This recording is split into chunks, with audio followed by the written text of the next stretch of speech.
let's talk about something you've probably used, I don't know, 1,000 times. An invention that was never supposed to exist. Seriously, it wasn't born from a stroke of genius, but from what everyone thought for years was a complete and total failure. So that brings up a really great question, right? How on earth does a total flop turn into a household name all over the world? It kind of challenges everything we think we know about success and failure.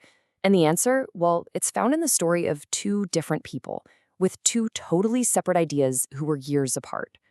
So to get this, we have to start with the first piece of our puzzle, an invention that was, for all intents and purposes, a solution that was just looking for a problem to solve. Okay, so picture this. We're rewinding the clock to 1968, inside the research labs of the company 3M.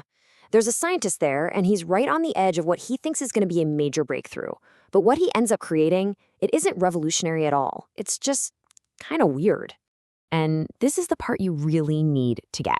The scientist, Spencer Silver, his whole job was to create an incredibly strong glue, something permanent and powerful for like the aerospace industry.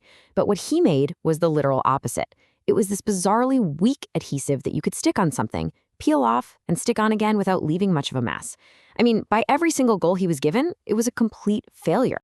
But here's what's so amazing about this story, Spencer Silver's mindset. Instead of just throwing out his failure, he looked at it totally differently. He was convinced this strange stuff had potential. He'd tell anyone who would listen, this isn't useless, we just don't know what it's useful for yet. For years, he kept trying to find a home for his weird invention inside 3M, but nobody had a clue what to do with it. And so there it sat, for years, a solution just waiting in limbo.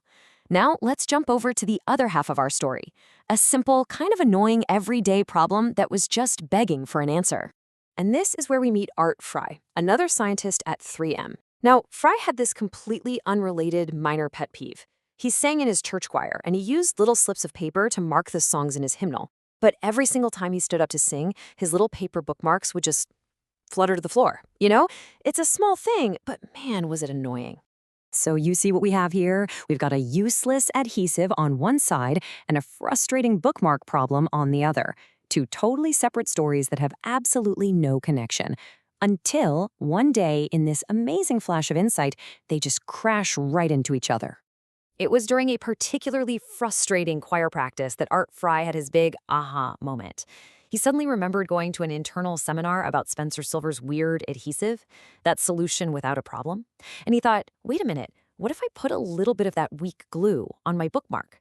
So he tried it, and it worked, like perfectly. The bookmark stayed exactly where he put it, but he could peel it right off and move it somewhere else without tearing the super delicate page. And that right there, that was the moment. It wasn't just Silver's invention, and it wasn't just Fry's problem. It was the two of them coming together, a problem finding its perfect, long-lost solution that gave us the iconic Post-it note. So, you see, this is way more than just a cool story about how we got some office supplies. There are some really powerful lessons for entrepreneurs and innovators baked right into this whole accidental success. So what can we take away from all this? Well, for one thing, a failure might just be a huge success that's in the wrong place. For another, real innovation a lot of the time is just about combining two separate ideas in a new way. And maybe most importantly, an idea's true value isn't obvious until it finally meets the exact right problem. It really is all about perspective. And that leaves us with one final thought. Think about it. What are the projects or the ideas or maybe even skills you have that you've kind of written off as failures? Could they, just like Spencer Silver's weak little glue, be waiting for their Art Fry moment? What problem out there are they just waiting to solve?